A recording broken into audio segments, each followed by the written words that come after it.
On the Riverwind Casino call-in line at 405-329-9000. Or text the show on the Knippelmeyer Chevrolet text line at 405-651-3439. Do it! Just do it! Now, with Locked In, here's Parker Thune and Grayson Singleton. What a weird day, Grayson. What a really weird day so far. That's how it's been? Brent Venables was asked about game planning for Navy and whether they could implement some veer into their own playbook. He was asked, what do you remember about the Auburn game last year? Which, why? Why are you bothering to ask a question that narrow and that random about something that's in the past? And also, apparently now, this is all over my Twitter feed this afternoon, I guess Fox Sports is on the verge of putting Dave Portnoy on the Big Noon kickoff desk. Yeah, they're trying to counter ESPN putting Pat McAfee on game day. What a weird day. I don't want to get into the whole McAfee debate with the Knippelmeyer Chevrolet text line because I know plenty of folks are going to have hot takes on whether Pat McAfee is good for sports media or not. But boy, what a weird, weird day. It is OU Day here at SEC Media Days in Atlanta, Georgia. I am here on the second floor on Radio Row. We just heard from Brent Venables. Obviously, you heard from him live right here on the Ref, the Home of Sooner fans. In the next few minutes, I don't think that these will be carried live. I don't think they can be carried live, but R. Mason Thomas, Robert Spears-Jennings, and John Mateer will meet scrum style with members of the media here. And so over the course of the next hour, several interviews for each of them, Venables and the three-player representatives, as well as General Manager Jim Nagy, who showed up, and I do believe he intends to appear here on the Ref later in the day. So file that one away, and hopefully we can work that out. But, yes, we should be hearing from Jim Nagy at a certain point as well. But, yeah, SEC Media Days, I mean, this is kind of the news of the week. This is kind of the event of the week. Grayson, not a whole lot happening in the recruiting sphere, and I'm okay not talking a whole lot of recruiting today because I'm not going to force storylines where there aren't any. But as I look down below me onto floor one, as you would expect, there is a very large contingent of reporters that awaits John Mateer at the podium at which he is supposed to sit in mere moments as he addresses the media at large for the first time since arriving here in Atlanta. Grayson, I want to ask you this because I think Steely and I may have talked about this a little bit yesterday. I don't know that you and I talked about it. What good are media days to you? Like, what do you get out of it? What do you look for out of media days in the middle of July? Who's comfortable? I look for who's comfortable and who's going to break character and say some outlandish stuff.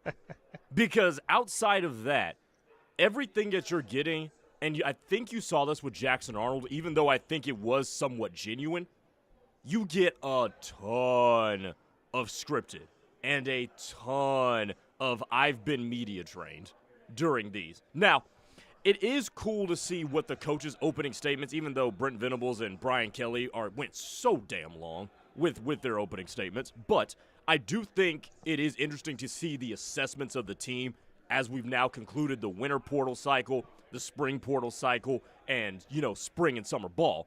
That is cool. But ultimately, you're just kind of looking for those little body language cues like, is Arch Manning comfortable? John Mateer, what kind of swagger is he going to have on the TV set, which I thought he did great.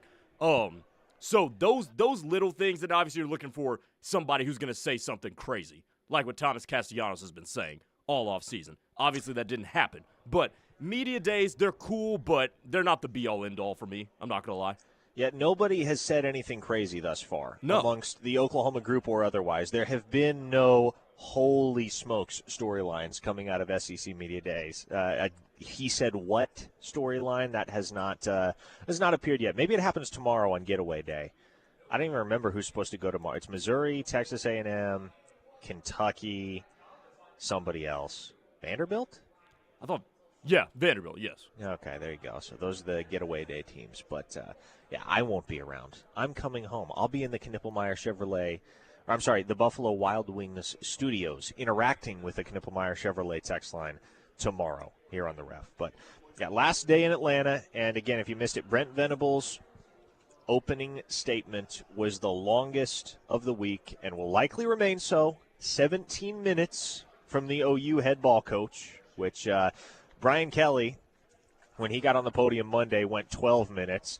And several reporters took to Twitter to go, whoa, that was a real filibuster from Brian Kelly. Apparently, those reporters were not well enough acquainted with Brent Venables to know that Brian Kelly was probably going to be finishing second this week. Which is funny you bring that up because the realist just hit us on the text line. Is Grayson that new to the game? You knew BV was going to be long with his opening statement, which I thought that because SEC Media Day was a lot more structured and everybody was there and it's not just the Oklahoma contingent, I thought they would be able to put the reins on Brent Venables, and boy, was I wrong. Oh, I tell you, man, it's it's like this every year. Brent, whenever he gets to media days, he'll recap the entire offseason, which is a polite thing for him to do because obviously there are media members from other beats. Like you and I know everything that has happened for Oklahoma football over the course of the last 7 months. There are many others that cover different schools and different regions that do not, so I get why he does it, certainly. But he goes 17 minutes with the opening statement, has to field some real wackadoo questions down the stretch in his press conference in the main media room. But having listened to half an hour of Brent Venables, the first half hour of Brent Venables from SEC Media Days, was there a key takeaway from that session? First of all, I will say this. He handled those wild questions pretty generously, I think, because I have no clue why a couple of those questions were asked. I think you and I are thinking of the exact same ones. What I took away most from him is when he recapped how many young dudes played meaningful snaps last year for Oklahoma. And because of that, how they've gotten bigger, faster, stronger in the weight room over the course of the offseason. It came across to me as if he's saying, okay, last year maybe didn't catch us by surprise, but this was an absurd amount of snaps being played by freshmen. We're going to make sure our freshmen and our sophomores are ready to go in the event that we even have to approximate those number of freshman snaps from last year. So that to me, that was the big takeaway, is that we're going to get the young dudes ready. We're going to make sure these young horses are ready to go when called upon, if that happens to be the case. True Sooner was asked, who was the clown who asked about the total scores of OU Texas these past 3 seasons? Stupid for a preseason. Well, yes, that was one of the individuals associated with On Texas Football, I do believe. So it was clearly a Texas question from a Texas media member. That's kind of the peril of SEC Media Days, is you get a bunch of different folks from different beats that all want to get their questions in, and occasionally a few can slip in, as was the case for Venables in his session, that are just kind of out of place and awkward. Did you think that question was off base? Because I didn't, just given the gravity of the Oklahoma-Texas rivalry. The 2 questions that I thought were just completely whack were from the Navy game and the Auburn game, which I'm guessing that's from a dude on the Auburn beat who was looking for a specific quote, so I can kind of understand from a journalistic perspective where you could be coming from. But those 2 were the ones that were like, what the hell is going on? Pretty much. Tommy says, the questions from our guys or other media? Yeah, no, everybody on the Oklahoma beat, trust me, they understand the deal. There are a few of the, I guess you would consider them the usual suspects from the OU beat that might ask a question that's not particularly relevant or just kind of off color. Some of those folks aren't here, or at least I haven't seen them thus far. So the ones that are, no, they're on the ball. They ask quality questions, and hopefully they will get the opportunity to dominate the lines of questioning when the players appear in front of the media here in scrum sessions, which should be happening within minutes here. 918 listener asks, was it the same Texas reporter that Tyler had on yesterday forever? I don't know. No, it was not. I was not. I must not have caught that on the rush yesterday. Oh, my gosh. Did you miss something? Really? Oh, Teddy and I off mic were, like, dying. Okay, here well, yesterday. Tyler McComas is sitting directly to my left, so in the next break, I'm going to have to get the first-hand account from him. Oh, it was so funny. Powder Puff says that guy that asked the question about the OU Texas game had to be a Texas guy. I thought that was pretty hilarious. I think it was hilarious because I can't remember if it was the first question. It was one of the very first. So it's like Brent Venables gets done with this 17-minute spiel talking about his team and the administration and the leadership and Greg Sankey, and then he turns around and one of the first questions to him is, well, Coach, you've really gotten shellacked by Texas the last 3 years in an overall sense. How do you feel about that? But let me, Parker, in the interest of fairness, play devil's advocate here.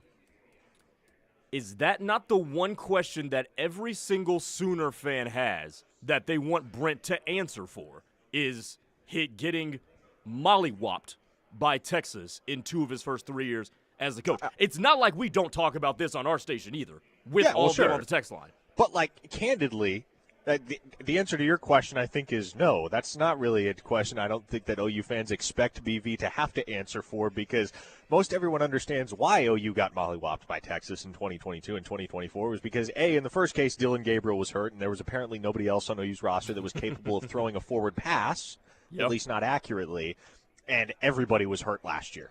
And it was a mash unit, and Texas had one of the finest defenses in college football and some outstanding skill position players on offense. And Oklahoma actually played pretty well in the first half of that game. They just could not score. Defense held its own, but you knew at a certain point you got to start putting points on the board or Texas is going to start to pull away a little bit, and that's exactly what happened. Pastor Andy from BA says he should have gone 23 minutes to avoid the Texas question and the stupid Navy question. Minnesota Sooner says, just wish BV would have responded to the UT Media dude with, when we've had a functional offense with a competent quarterback, we have beaten Texas. Thanks. Well, obviously, the head ball coach cannot say that, because then it just sounds like you're dunking on your team and everybody that participated in that game in 2022 and 2024. So the politics of answering said questions would not permit Brent Venables to pop off like that. It would be cool to see, though. It would be cool to witness. Chonky Chuck says, it's reporters like those who asked about Navy and Auburn that make me think I could be a great reporter.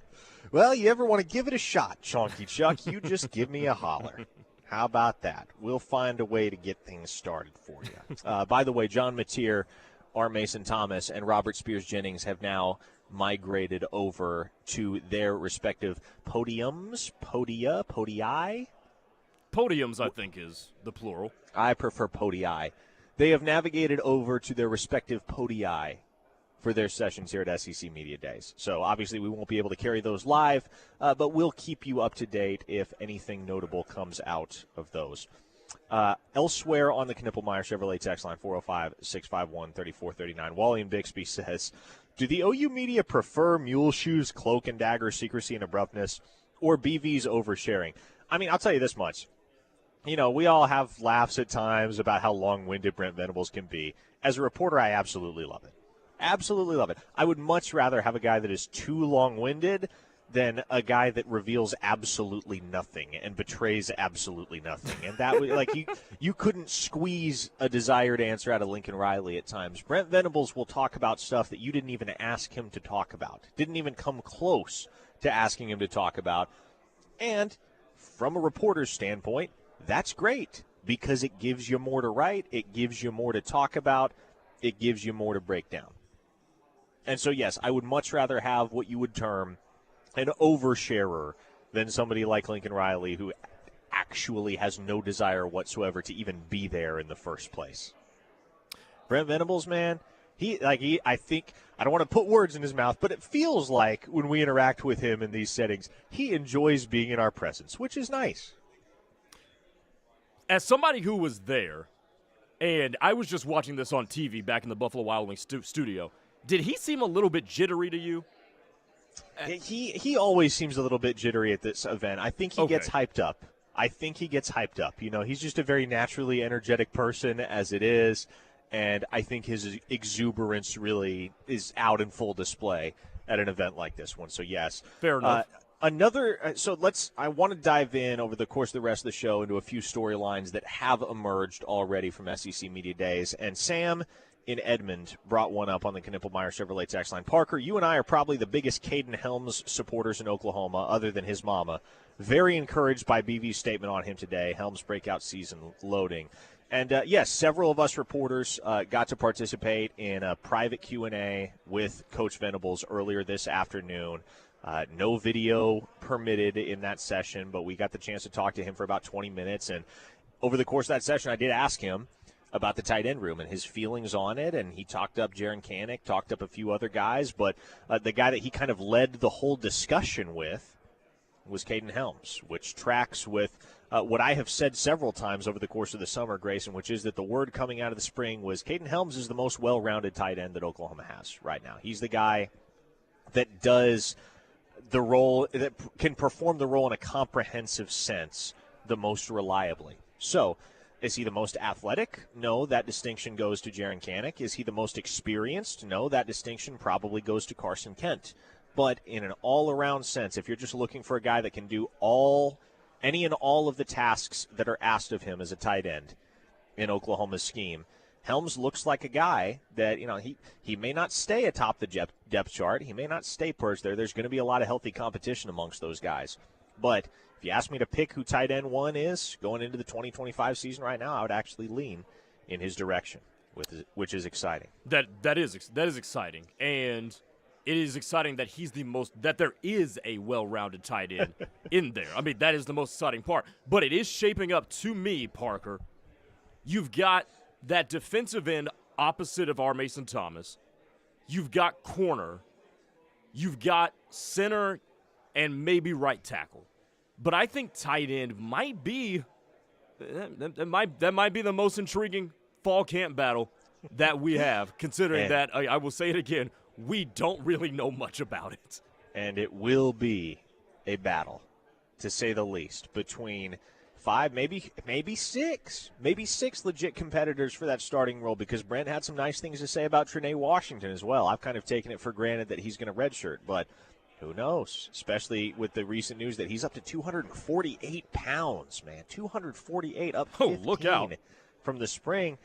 Yeah, man, 6'4", 248, that's a unit. As a true freshman, that'll play. Trinae Washington might have a little bit more plug-and-play capability than I or others would have acknowledged previously. Okay, 405-651-3439 is the Knippelmeyer Chevrolet text line. What did Brent Venables have to say about Giovanni Gibson and his recovery from the injury that sidelined him for the latter portion of spring practices? That and more is ahead here on The Ref, the home of Sooner fans.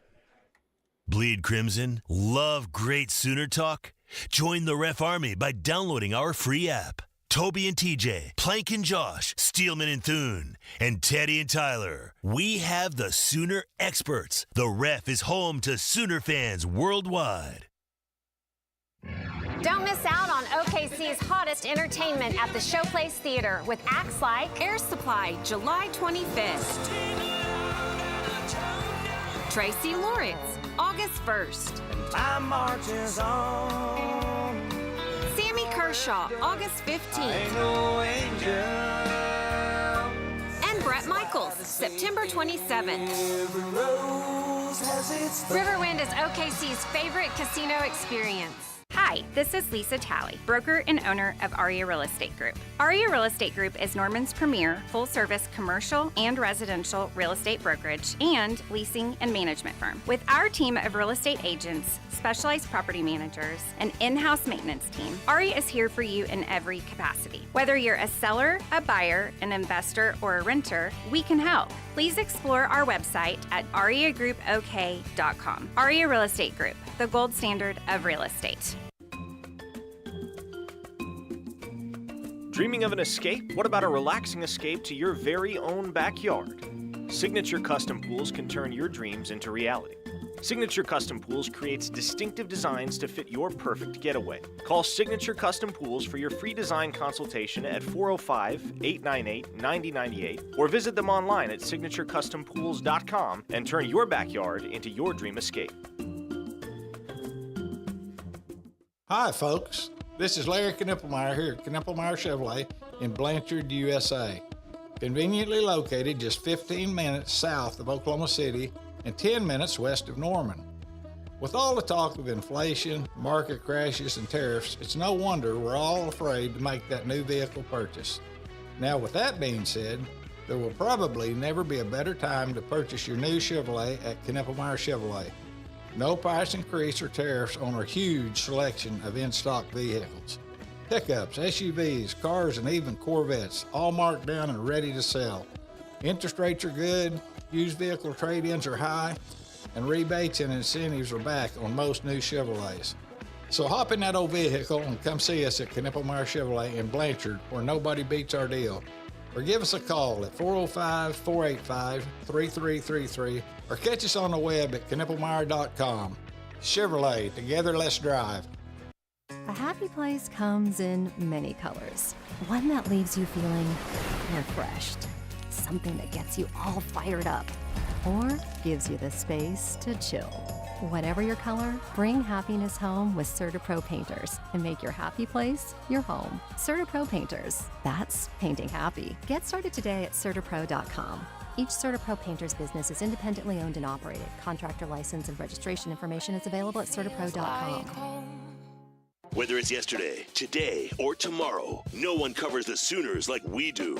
From the voice of the Sooners on The Rush every day for the triple option. We've landed on the triple option, and I'm excited. To the Plank Show, taking over your morning drive from 6 to 9. Every single radio person, what they want to do is they want to do a morning show. And the addition of Darinoka from 9 to noon. The importance of sports in the SEC, and it's no different at OU. It's a special place to be, man. The Ref Sports Radio Network. Be part of the Sooner Magic for your favorite OU teams by becoming a season ticket holder. The SEC men's basketball schedule will be packed with 2025 NCAA tournament teams, while the OU women's basketball squad is set for another electrifying year after last season's Sweet 16 appearance. Plus, catch every perfect 10 of your reigning national champion women's gymnastics team, or join the football season ticket wait list to be among the first to secure seats as they become available. Visit Soonersports.com/tickets for your season ticket options today.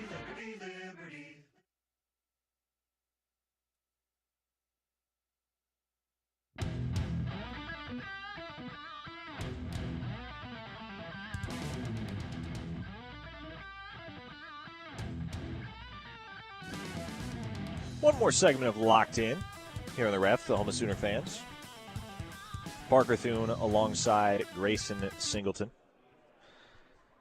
And Grayson, I think perhaps based on the consensus amongst the media members that I've talked to today, and I was just having this conversation with Tyler McComas, I think the biggest storyline of the day thus far as it pertains to OU's current roster has been the news, the revelation, if you want to call it a revelation, but the update that Brent Venables shared earlier in the day about Giovanni Gibson. And of course, if you're familiar with the Giovanni Gibson arc, highly touted transfer wide receiver that comes in from Arkansas Pine Bluff earlier this offseason. Really strong spring for Oklahoma. He's a guy, he's coming from the FCS ranks, so there are many that were skeptical as to whether his game was going to translate immediately to the P4 level. Well, it certainly did. And in spring, the buzz was not only is he going to start, he's probably going to be wide receiver 1 for Oklahoma, the way that he looks. But then he suffers a foot injury during fall camp, gets rolled up on the practice field, has to undergo surgery, and immediately the question becomes, based on the prognosis, is he going to be available for the start of the 2025 season, or will he be rejoining the team midseason? And, of course, anybody that was privy to the Sooners' struggles as far as keeping players to expected timelines on their rehabs and recoveries last fall, as anybody who was familiar with all of that knows, you don't want to get your hopes too high. You don't want to build yourself up with the expectation that, Giovanni Gibson's going to be back for week 1. You probably, I think this is the reality for many folks, is they're more on the pessimistic side. They're more on the cynical side. If we're being told week 1 is a possibility, well, let's just consider ourselves fortunate if he's back by week 5. But by all accounts, and as confirmed by Brent Venables earlier today, Giovanni Gibson is out of the walking boot that he'd been wearing for several months, which is a great sign. And he is on track, on schedule. At this point, he's going to participate in fall camp in some capacity. And there's a very realistic chance, barring complications or aggravations, that he's going to be ready for the start of the season. So if you're really struggling to turn the page from 2024, maybe this helps in a way, Grayson.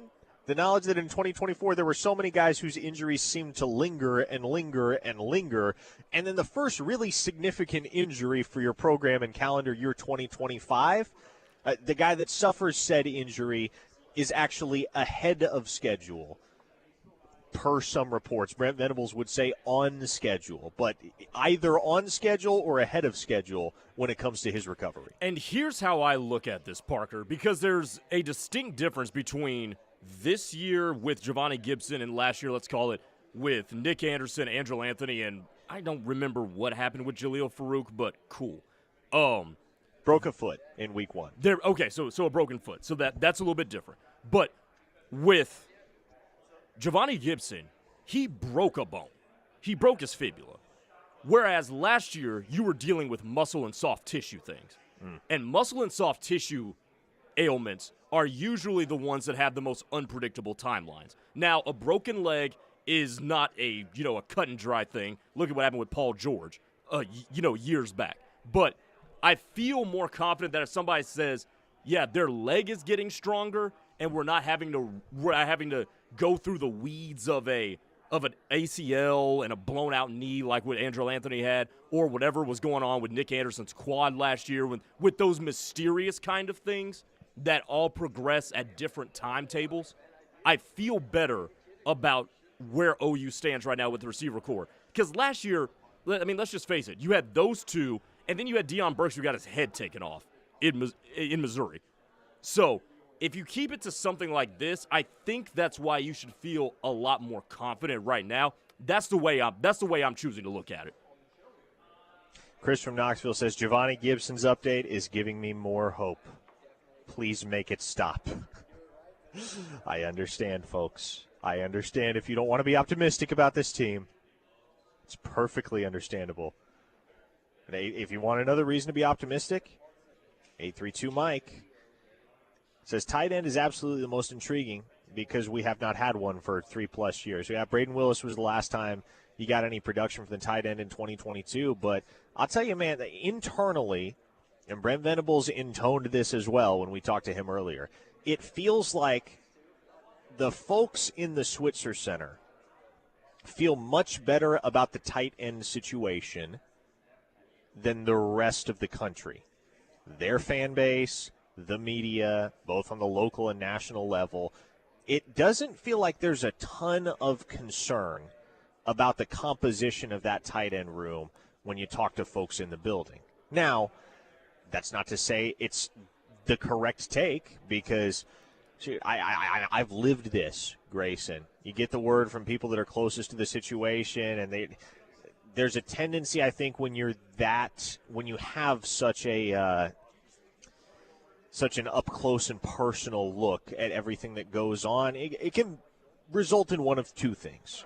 Right? Either it's 100% accurate and true that you do have the best read on everything that's going on within the walls of your football program, or you start to look at things a little too myopically, you get the rose-colored glasses on, and you think things are better than they are. I'm not saying one or the other is the case with regard to the tight ends, but I wonder this, and I don't know anything in this regard yet, but it's something I'm wondering. When the roster dropped earlier this week, you know who was listed at 239 pounds? Xavier Robinson.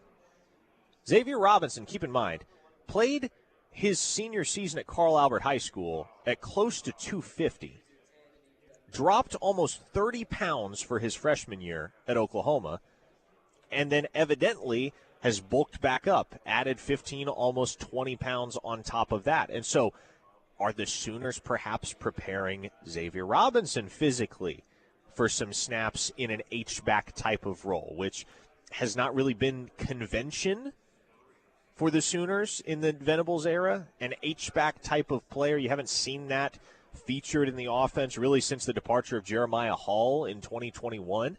And Mikey Henderson, the one season he was at Oklahoma in 2020, he was a dang good H-back as well. I was going to ask you, how much was Jeremiah Hall? Jeremiah Hall, as I recall, he was not very tall. He was only about, he might have been 6'1". He was not any taller than 6'2", I guarantee you that. But he was 6'2" and in the neighborhood of 250 pounds. Okay. So, physically speaking, I mean, Xavier Robinson is a few Tucker's onion burgers short of what Jeremiah Hall was throughout his career at Oklahoma. And Jeremiah Hall was a pretty dang good player. So could the Sooners, especially with the log jam that seems to exist right now at running back, perhaps give Xavier Robinson a bit of a unique look, carve out a bit of a unique role for him in the offense if you don't feel like, okay, a traditional tight end, a run-of-the-mill tight end is going to suit us all across the board in all of these different scenarios and game situations. And obviously Jaron Kanak is another guy that fits that mold quite well.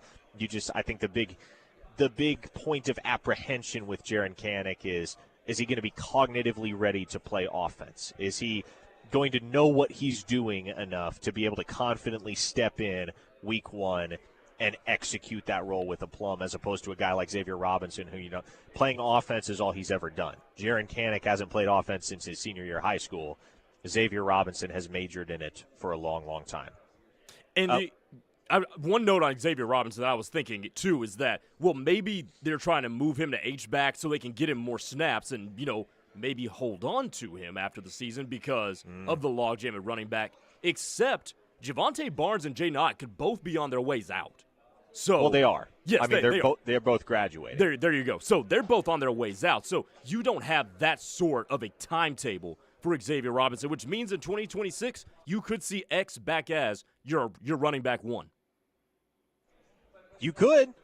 I mean, he's not going to have that job handed to him, but I think of course not. If you're projecting ahead to 2026 with the crop, just with the crop that you have right now, you don't necessarily know exactly what it's going to look like in 2026. There may be transfers in, there may be transfers out, but if you want to look at it now and try to project a year into the future, Xavier Robinson is probably RB1 because you have a year of Jaden Knott and you have another year of Javonte Barnes. We had our Mason Thomas on these airwaves earlier this afternoon, and he said, watch out for Javonte Barnes. And so Barnes is a guy that, as far as the buzz, as far as the storylines are concerned, has kind of been lost in the shuffle, and understandably so, because you do bring in Jaden Knott with the expectation that he's going to be RB1. But one thing that we have seen consistently and continuously over the years at Oklahoma is that with very few exceptions, there are major roles for at least two running backs in that backfield. You rewind to 2022, that was the last time Oklahoma had what you would consider to be a bell cow back in terms of his share of the workload, and that was Eric Gray. But even so, Javonte Barnes, as the primary handcuff to Gray, rushed for almost 500 yards as a true freshman. Four-star Shark brings up another guy in that room that doesn't get talked about, understandably to an extent because he has not yet appeared in a game as an Oklahoma Sooner, but Andy Bass, that's another guy that long-term could carve out a significant role in the backfield. But I think running back is a position at which the Sooners are really set up nicely, assuming you have the retention that you need there, the retention that you want there beyond this season. Because between Xavier Robinson and Taylor Tatum and Torrey Blaylock and Andy Bass, DeZephan Walker coming in next year, boy, that's a talented crop. All right, folks, that does it for us here on Locked In. This has been another award-winning installment of your favorite OU football and recruiting show. Coming up next, Teddy Lehman, Tyler McComas, they're going to take over here on The Ref with The Rush, an edition of The Rush that should feature one very special guest I think you all will enjoy quite a bit. Keep it here.